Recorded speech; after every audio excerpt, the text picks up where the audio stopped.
Bueno, esperemos entonces que se conecten para que continuemos.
Bueno, esperemos que conecte otro compañero y arrancamos.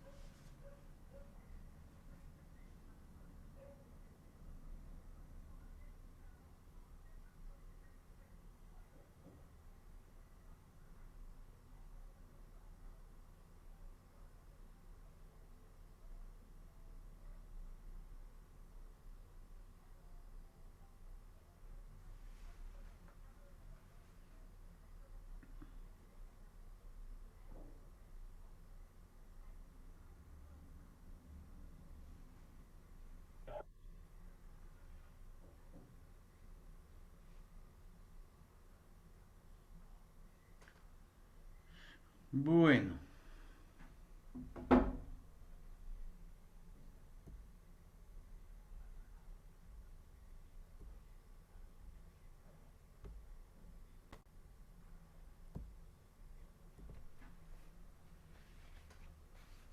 mm, ¿me escuchan jóvenes? Jóvenes, Sí, señor. bueno, entonces arranquemos Sí, pues. profe. Bueno, arranquemos entonces donde habíamos quedado. ¿Pueden ver la pantalla, la presentación? Sí,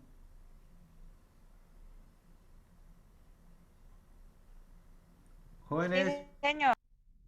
bueno, Sí, listo. profe. Bueno, entonces les estaba comentando yo que le estábamos hablando de ese óptimo de Pareto, que en el 20% de los clientes está más o menos el 80% de todo lo que usted vende. Entonces les comentaba yo que en Confenalco habíamos mirado pues ese 20%, pero pues nos dio por mirar ese otro 80% de clientes que alguna vez fueron clientes de Confenalco en la EPS, pero no habían vuelto a afiliar empleados. Entonces empezamos a buscar esa empresa y empezamos a hacer un trabajo con esas empresas. Resulta que se habían retirado pues porque no los visitaban, porque no había vuelto a ir un asesor, pues estoy hablando por allá del 95, del año 1995, que estábamos pues arrancando con la ley 100. Entonces empezamos a visitar a esos clientes que habían sido buenos clientes, pero que pues por falta de acompañamiento de los asesores pues no habían vuelto. Y entonces resulta que se encontraron unos clientes muy buenos y se empezaron a hacer muy buenas afiliaciones con ellos. Entonces muchas veces esos clientes que se van es importante volverlos a buscar, a ver qué pasó con ellos, por qué se fueron, cuál fue el inconveniente que tuvieron. qué fue lo que les pasó para tratar de identificar los inconvenientes, cambiarlos y obviamente pues mejorar el servicio. Entonces, estamos claros hasta ahí, ¿cierto? Fabián, Fabián Andrés, no se ha conectado Fabián todavía. Entonces, Juan Sebastián,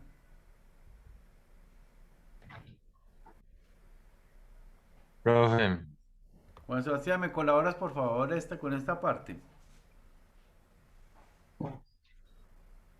sí señor. Derecho de petición es un derecho fundamental de todas las personas, por consiguiente, mm, Está, universal, válido, válido en todo lugar y tiempo, establecido en el artículo 23 de la Constitución Nacional. bueno, ¿y qué hacemos nosotros con esos derechos de petición entonces, Juan Sebastián?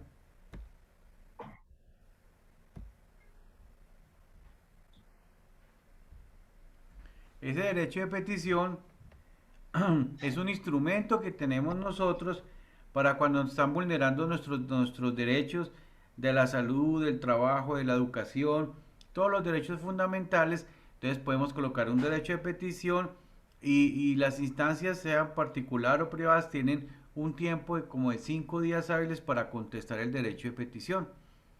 Entonces, si nos sentimos inconformes porque no nos están atendiendo, porque nos están vulnerando algún derecho, se coloca y ellos están en la obligación de contestarnos en el menor tiempo posible. Esos son los instrumentos que nos da la Constitución para hacernos respetar nuestros derechos. Entonces, ¿qué más existen? Me colabora con esto saber qué más derechos tenemos nosotros, Juan Sebastián. Profe, la verdad los veo borrosos. ¿No los ve bien? No, señor. ¿Alguno los ve bien? ¿Alguno de los otros que Yo, están? profe, Ah, colabórame, porfa. derecho de petición en interés general. Segunda, derecho de petición en interés particular. Tercera, derecho en petición de información. Cuarta, derecho de petición de consulta. Quinta, la queja, entendida como una especie de derecho de petición regulada por los artículos 49, 52 a 55 de la Ley 190 de 1995, Estatuto Anticorrupción. Exactamente. Entonces, mire todos los instrumentos que tenemos nosotros, ¿cierto? Podemos colocar un derecho de petición de interés general, o sea que es que se le estén vulnerando los derechos a muchas personas como tal.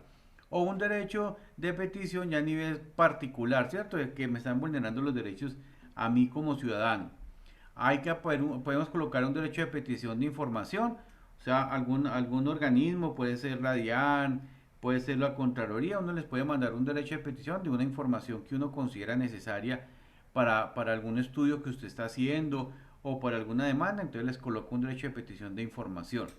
O un derecho de petición de consulta. Cuando sea algo ya muy particular, se puede colocar también ese derecho de petición. Y la queja, mire que esto está contemplado dentro de la ley 190 del 95, que hace parte de las peticiones, quejas y reclamos, que fue lo que ustedes estuvieron trabajando en el cuarto seguimiento. Bueno, muy bien. Miremos esta otra, que esta es un poquitico más fuerte que la acción, que el derecho de petición. Me colabora Juan Sebastián, ese sí lo ve bien.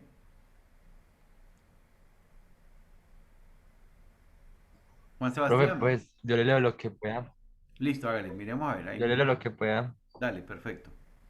Acción de tutela. Es un instrumento que le permite a todo ciudadano, em, profe, no viene esa palabra, Ah, qué vaina, es que hasta ahora empieza con... Reclamar, Dale, reclamar por la protección inmediata. reclamar por la protección,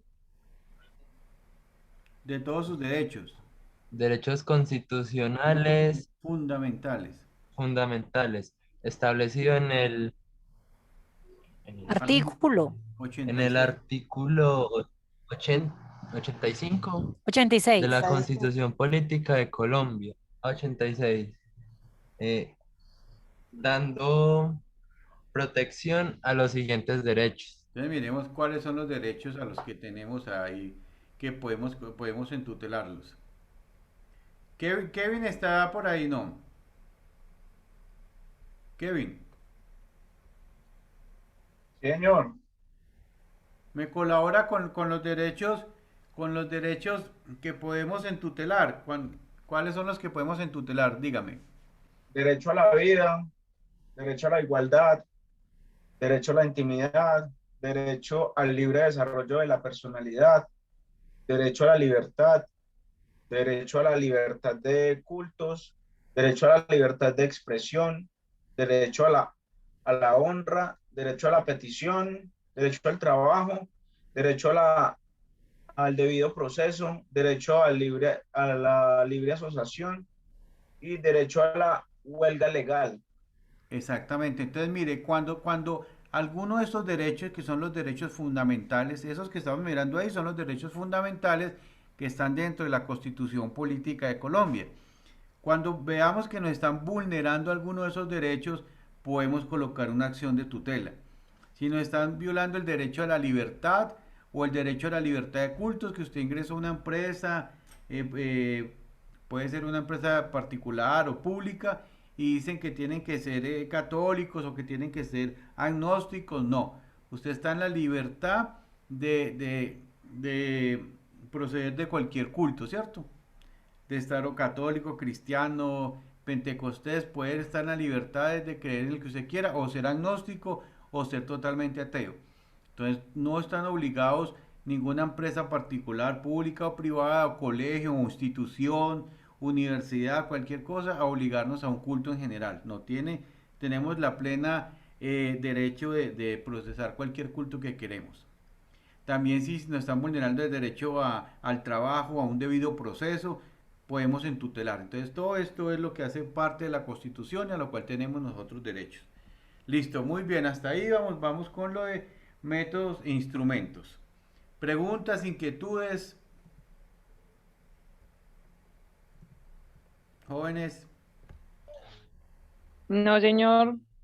Bueno, No, profe. vámonos a meter ahorita con algo que se llama administración de bases de datos. Miremos a ver qué quiere decir eso de administración de bases de datos. Ya estamos terminando todos los temas de los módulos. Bueno, miremos entonces qué es administración de bases de datos.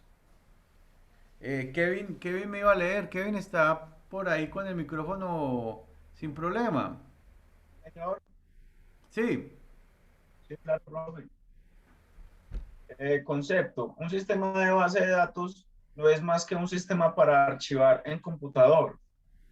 La base de datos en sí puede considerarse como una especie de archivero electrónico o es un lugar donde se almacena un conjunto de archivos de datos computarizados. la base de datos es eso, una base de datos que están manejados en un sistema, ¿cierto? En un sistema operativo. Listo, bueno, muchas gracias. Eso, profe. Listo, entonces, a ver, vamos a arrancar por acá. Giovanni, ¿me colaboras con esta, por favor?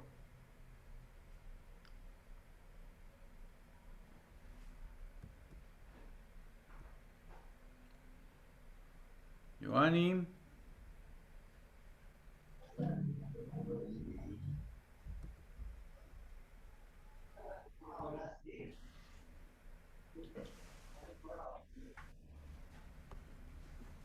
Giovanni no está.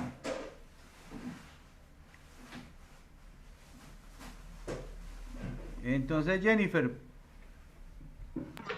Sí, señor. dale. Operaciones que puede realizar el usuario del sistema. Agregar archivos nuevos, entre paréntesis vacíos, a la base de datos. Insertar datos nuevos en archivos ya existentes. Obtener datos de archivos ya existentes. Actualizar datos en archivos ya existentes. Borrar datos en archivos ya existentes y eliminar archivos ya existentes, vacíos o no, de la base de datos. Sí, muy bien. Entonces, todo eso es lo que podemos tener dentro de un archivo de base de datos. Todo eso es lo que podemos hacer nosotros o manejarlo. Ahorita vamos a ver para qué toda esta información que estamos manejando de bases de datos. Miremos entonces, colabórame con ese también, por favor, Jennifer. Sí, señor. ¿Qué es un sistema de base de datos? Es básicamente un sistema para almacenar en computador, o sea, es un sistema computarizado cuyo propósito general es mantener información y hacer que esté disponible cuando se solicite. Eso. Entonces muchas veces uno hemos escuchado en estos tiempos que dicen que quien maneja la información va a ser la persona que va a dominar el mundo, ¿cierto? Por eso hoy en día tanta gente se pelea por tener bases de datos, porque todas esas bases de datos las terminan vendiendo pues a diferentes entidades, ¿cierto? A empresas, almacenes, ellos son felices con bases de datos para podernos mandar información. Mire que hoy en día ya hay una ley que protege el manejo de datos. Mire que ustedes cuando van a llenar algún documento o alguna cosa en alguna institución privada o pública, le hacen llenar un formato de autorización de bases de datos. ¿Sí les ha tocado eso o no? Jóvenes. ¿Sí le han solicitado su autorización para el manejo de los datos personales? Sí, señor. ¿En dónde? Cuénteme algún ejemplo en dónde. Profe, pues en los almacenes, más que todo, pues es como lo que yo más he visto, que le dicen a uno que se autoriza, pues, como llenar esa base de datos con la fecha de nacimiento y todo eso. Sí, porque eso ya es considerado un delito. Si a usted le están utilizando sus datos sin su previo consentimiento, usted los puede denunciar, porque obviamente le están vulnerando un derecho. ¿Cuál derecho estábamos hablando ahorita? ¿Qué derecho sería el que nos estarían A vulnerando? la intimidad, profe. Exactamente, sí, señora. Entonces mira que todo empieza a encajar, ¿cierto? Mire una cosa cómo encaja con lo otro. Entonces nos están violando el derecho a la intimidad si la gente no, si nosotros no estamos dando el visto bueno para que se manipule nuestra información general. Bueno, Juliana, me colabora ahí con esta definición de bases de datos. Definición de base de datos. Se define una base de datos como una serie de datos organizados y relacionados entre sí, los cuales son recolectados y explotados por los sistemas de información de una empresa o negocio en particular. ¿Sí ves? Aquí entonces donde nos estamos dando cuenta para qué toda esa base de datos. Esto lo explotan al máximo las empresas o las diferentes empresas o negocios de la parte comercial. Terminamos, termíname por favor dale.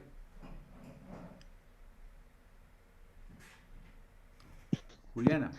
Las bases de datos proporcionan la infraestructura requerida para los sistemas de apoyo a la toma de decisiones y para los sistemas de información estratégicos, ya que estos sistemas explotan la información contenida en las bases de datos de la organización para apoyar el proceso de toma de decisiones o para lograr ventajas competitivas. Por este motivo, es importante conocer la forma en que están estructuradas las bases de datos y su manejo. Sí, mire, no sé si nosotros habíamos hablado en las sesiones pasadas que muchas veces cuando nosotros compramos algo por internet, compramos un computador, una bicicleta, ropa o algo, inmediatamente en las páginas que uno... Profe, casi no le entiendes. Casi no le entiendo lo que dijo porque se le fue como la voz. Ah, bueno, no, que les estaba diciendo yo que en clases pasadas habíamos tocado el tema de que cuando nosotros compramos alguna cosa por internet, sea una bicicleta, un computador, ropa, cosas en general, inmediatamente cuando usted hable una página, le empieza a llegar publicidad a lo que usted compró.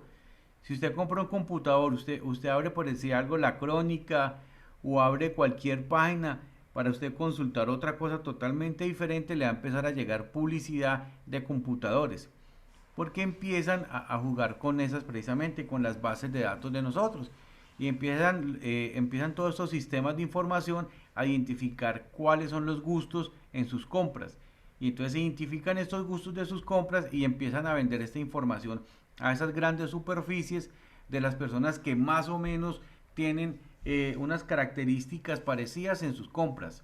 Entonces no es que estas personas empiezan esas bases de datos a coger personas que les gusta todo lo que es la informática, los que les gustan ropa deportiva, los que les gustan artículos de pesca o los que les gustan artículos de por decir algo, todo lo que tiene que ver con computadores, con todos estos que manejan los jóvenes, y los identifican y empiezan a mandarle información sobre eso. Entonces mire que esas bases de datos son supremamente importantes desde el punto de vista competitivo para las empresas y por eso ellos pagan lo que sea por esas bases de datos. Yo me acuerdo que cuando trabajaba en Confenalco, que teníamos una base de datos tan grande, íbamos a algunas empresas comerciales, pues, donde vendían computadores, donde vendían ropa, a hacer afiliaciones, nos terminamos, pues, haciendo amigos de las personas que trabajan allá y ellos nos decían, venga, regálenos una base de datos de ustedes, con nombres, edades y teléfonos.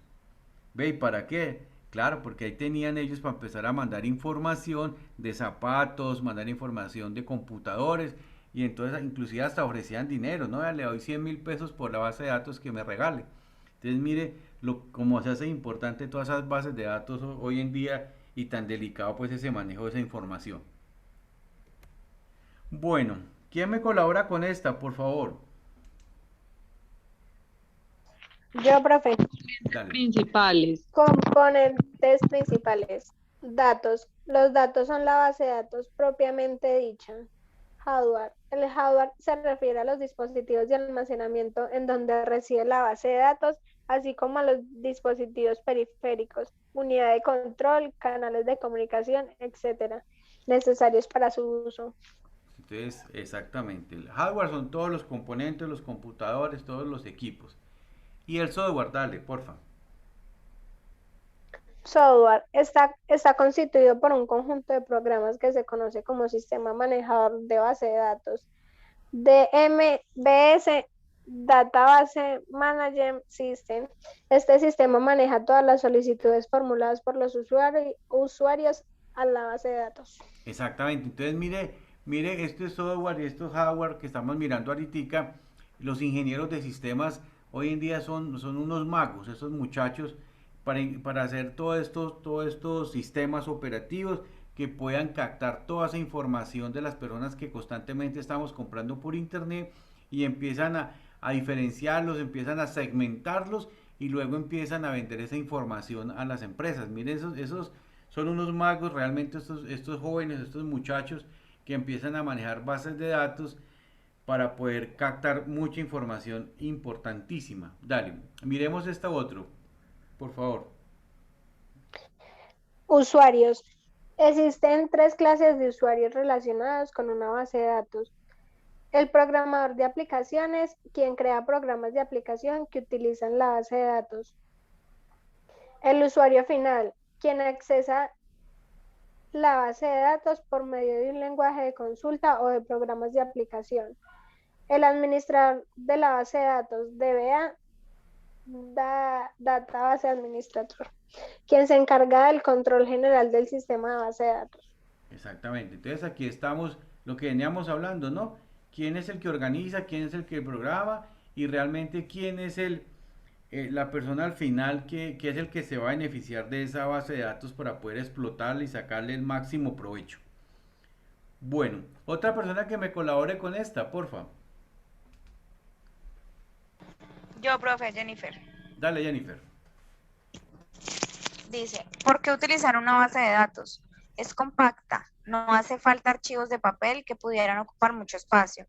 Es rápida, la manipulación de los datos con mucha mayor velocidad, menos laborioso, se eliminan en gran parte el tedio de mantener archivos a mano y es actual, se dispone en cualquier momento de información precisa y al día. Exactamente, mire lo que habla aquí de lo menos laborioso. Entonces imagínese que usted tiene una base de datos manual en esos cards, en esos archivos y dice, bueno, vamos a buscar mujeres entre 40 y 50 años y póngase usted a sacar todos esos archivos uno por uno, a desempolvarlos, a mirarlos, este sí me sirve, este no me sirve, este sí me sirve y se pasa una semana. En cambio usted manejando una base de datos en un software pues bien establecido, los que están organizados ahora, usted le da los filtros, hombres, mujeres entre tales y tales edades y inmediatamente le saca la información que usted quiere. Teléfonos, personas que vivan en Armenia, personas que vivan en las zonas cercanas a Armenia, bueno, le saca toda la información que usted quiere. Y mire, es tan importante esta información, esa información, mire, tan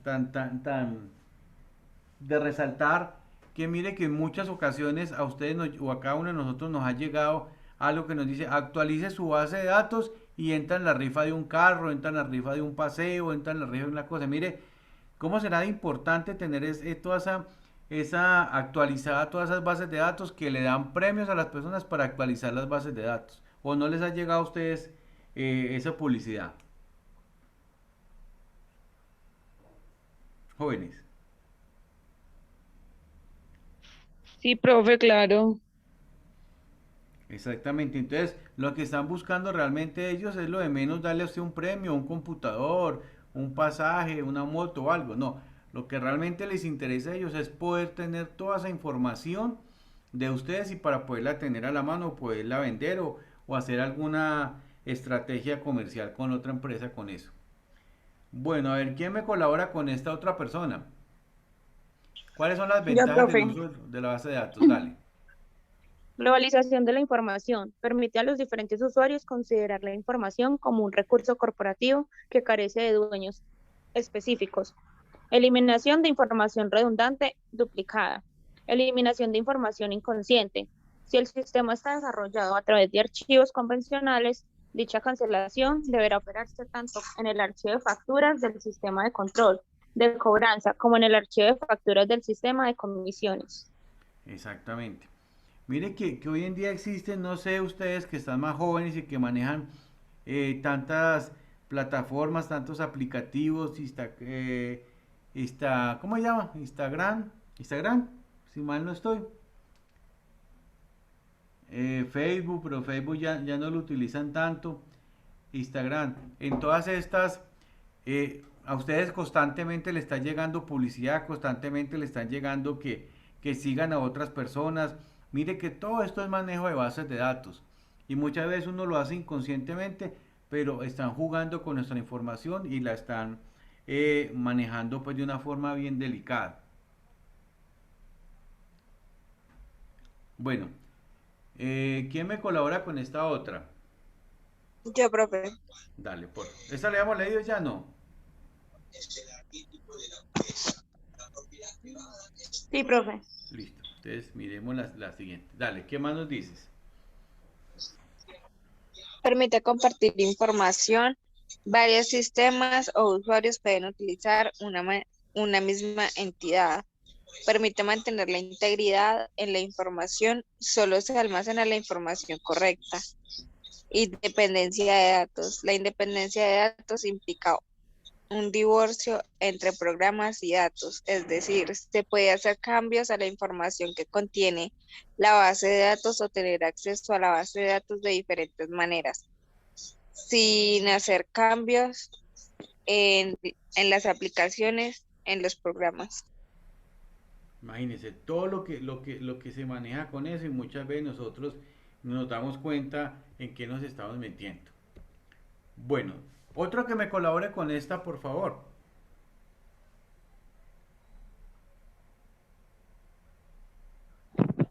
¿Quién? A ver. Funciones y condiciones de un sistema de gestión de base de datos. Listo. Un término muy extendido para describir las funciones y los requisitos de las transacciones en un Database Management System. Es el de ACID, acrónimo. Y hay muchas palabras en inglés.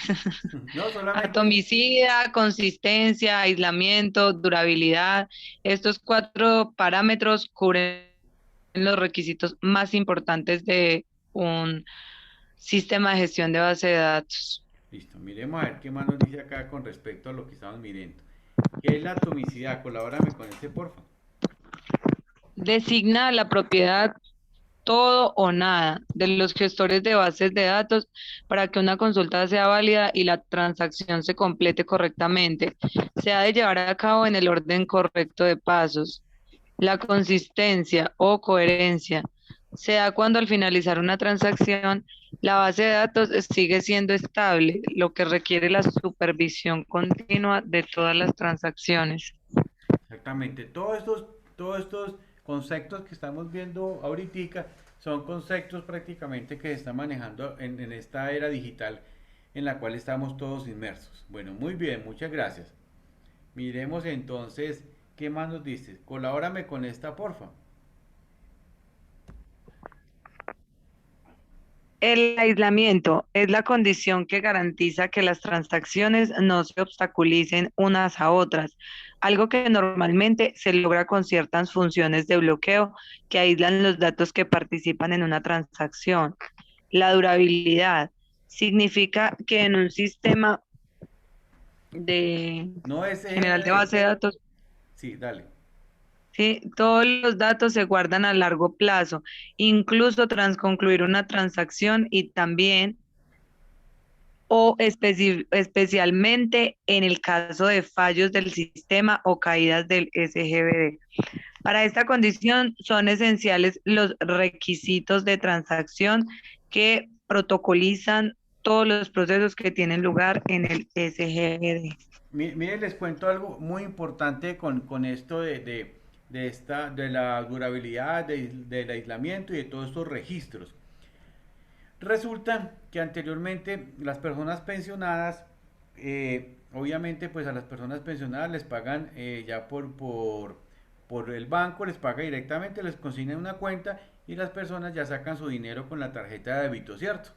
Anteriormente a los pensionados les tocaba ir a hacer una fila, como desde las 4 de la mañana, para recibir su pensioncita en el banco. Entonces el banco cambió y les dio a todas estas personas su tarjeta de débito y ya no tienen que hacer fila pues para sacar su pensión.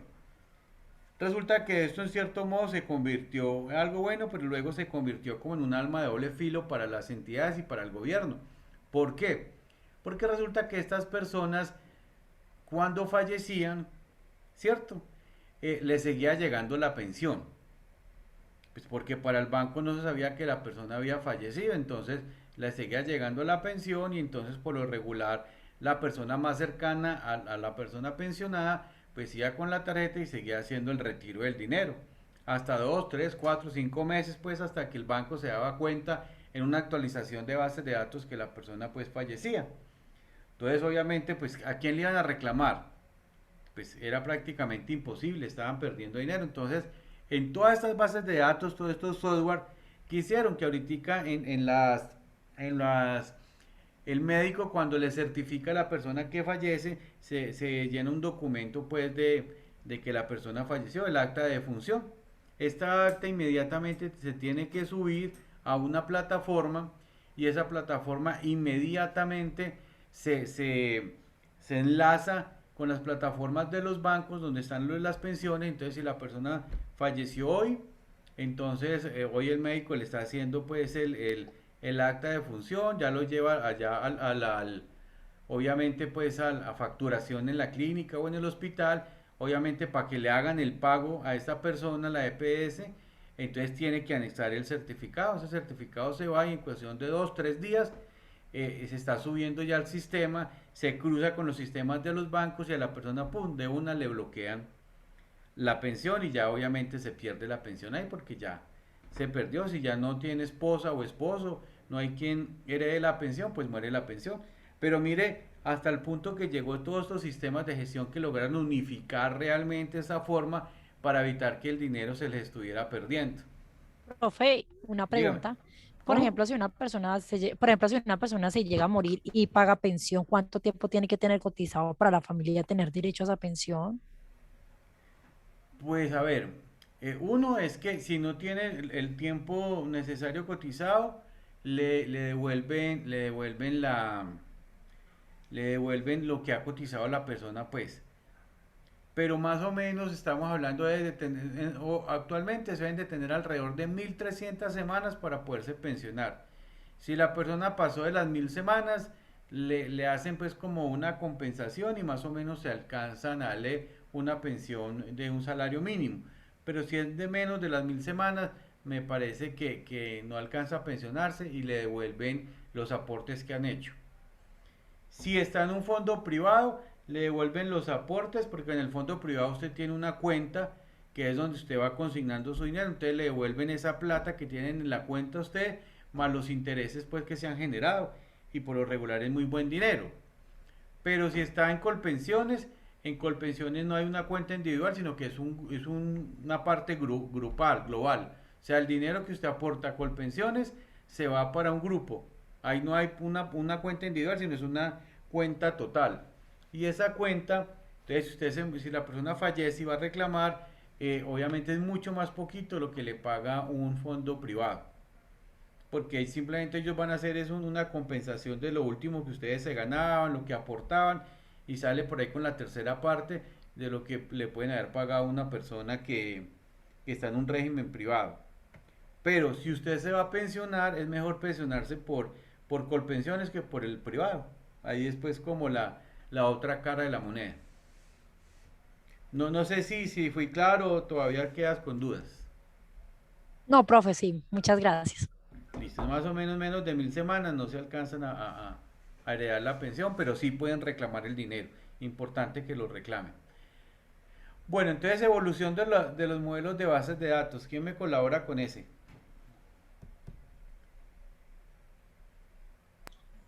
Yo, Dale. profe.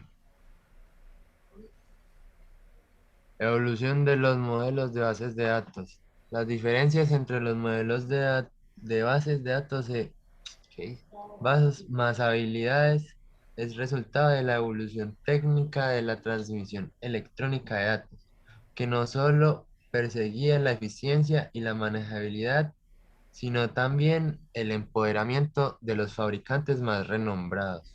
Exactamente. Mire que anteriormente usted le tocaba ir a hacer fila para pagar la luz, para pagar el teléfono, para pagar el gas. Actualmente no, ya se creó algo que se llama PSE, ¿cierto? Y usted todo lo puede hacer a través de esa plataforma. Se mete y usted no le toca ir al banco, sino del mismo celular usted hace los pagos y se evita la fila. Entonces mire esa evolución tan avanzada que ha tenido la tecnología para permitirle a usted evitar ir a bancos o hacer filas, sino simplemente lo hace a través de eso. Bueno, muchas gracias. A ver, ¿quién me colabora con este? Yo, profe. Dale. Modelo jerárquico